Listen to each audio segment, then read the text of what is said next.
transmission. I'm hoping you can hear this. I just learned how to use this repeater, and it seems to be working okay, but we'll see.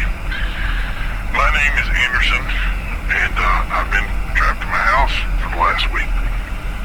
At first we were staying upstairs, but I decided to move to the basement in the last few days, as we heard those things outside pretty regularly. It's just me and my daughter, and we were staying upstairs, but anytime we move, I'm afraid they can see us. I've noticed since we moved downstairs, the activity has died down a bit. Thankfully, we have a fridge down here, and I brought down my portable stove and covered up the small windows down here with little blankets. It's cold, but it's not too bad. And I'd rather not have that heater kick in until it's absolutely necessary. The biggest problem I have is I'm worried that the power will go out, and I'll be forced to use that generator out back to keep the refrigerated food we have cold. But we have a good supply of canned food. Maybe we can just ride this out. But I think that's just wishful thinking. So I want to tell my story while I still can. Hopefully someone is listening. Started a couple of weeks ago, and we saw people walking across our property. At first it was a few people, but it got more and more frequent. And I went out to ask one passerby at the end of our field. He didn't look too good. He looked messed up, and his clothes were ripped, like he'd been walking through briars. He was bleeding from his arms and on his legs. One spot on his side was really bad, like he fell on a pole, maybe stabbed. It was all covered with crusty blood. I didn't even realize it until he turned to me and growled.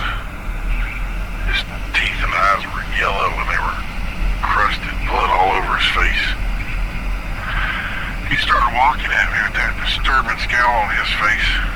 I had my pistol, I pointed at him, but he didn't slow down. Those eyes, they just drilled into you. I kept yelling, stay back, but it was like water off a duck's back. He wasn't paying no attention. Something inside me, get out of there. I did. I didn't know what to do. I ain't never been scared, but something about that just rocked me to the core. I went back into my house and came to the door and he started just hitting it. Sounded like a wet pillow. He looked lethargic, like he had slept. You know how the boys on drugs look?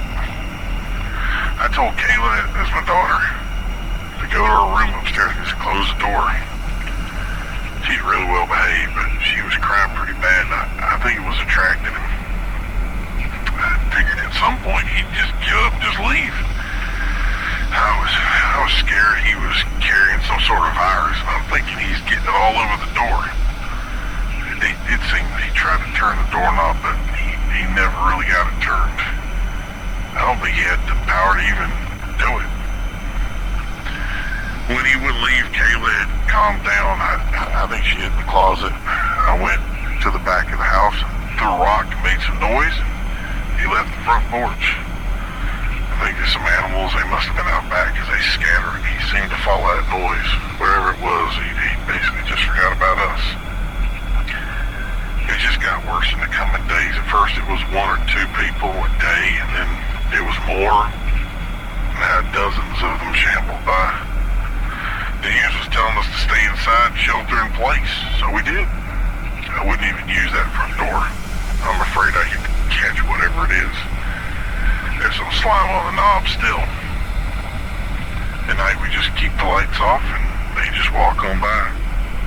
Some seem to see there's a house here, but they basically cut across the field and keep on moving. We already harvested that field, so it's not no bother to me.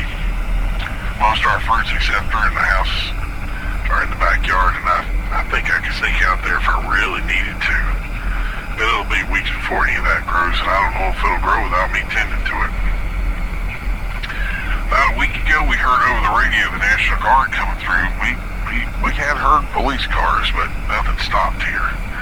That is until a couple of days ago when we heard what can only be considered military. They seemed to be driving by, and I was thinking about heading out, but then we response. Once it had gone, I tried to call our neighbor, and I ain't heard no response since. I think the unfortunate part of this is our house is offset away from the road, and I haven't been the best to repair since the divorce.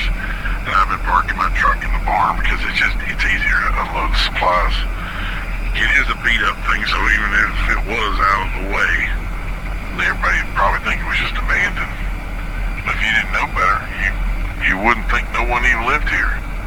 Keeping the lights off, just cherry on top.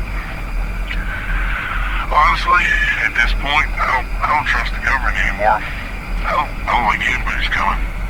We're alone here, and I'm starting to get worried. This radio rig I set up a few years ago is basically our only friend left, and I don't know how far out people can even hear me. Wish I had learned a little bit more on it.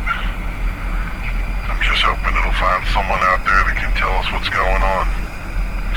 All I'm thinking about at this point is my daughter's future and safety. And I know the clock here is ticking. Thankfully, we still have time. And if not, I'm just getting it all out, even if nobody is listening. Well, phone stopped working.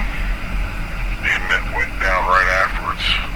So all I got left is the power and this CB. And I don't know how long it'll last. I don't want to say, well, I do want to say, what the radio is saying is bullshit. But them authority people are saying it's bullshit too. Whatever this is, ain't a couple of sick people. Maybe it was in the beginning, but it ain't now.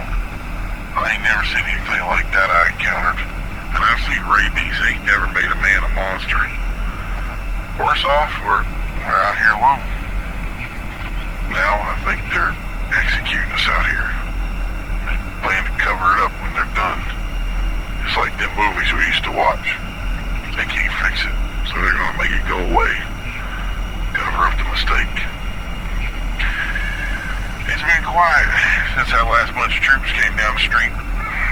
I've heard maybe one cop car off in the distance.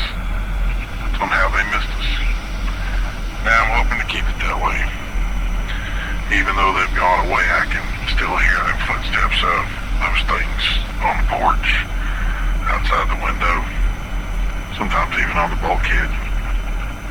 I know they can't get in, but I'm afraid if I check, I'll attract some attention that they could possibly break through a window or door or anything, especially if there's enough of them. I only go upstairs when I absolutely have to, and I don't peer out any windows. Just look from the kitchen, but you can't see much through them linen curtains. Just sometimes shadows of what used to be called people. All the food but the eggs and the milk are down here now, and that ain't gonna last long, maybe a month at most. I put up some boards to reinforce the stair entrance in case they do find a way in the house. But we're dug in, and I have no other way to reach out to the outside world, and this radio isn't saying a thing. I'm afraid the world died, and we're all that's left. Well, I wish I had good news. If you hear this, I know one of you locals should figure out where I am. But I don't want anybody listening out there that I don't want here, if you know what I mean. I'll be back tomorrow at the same time. But until then, I'll be listening in.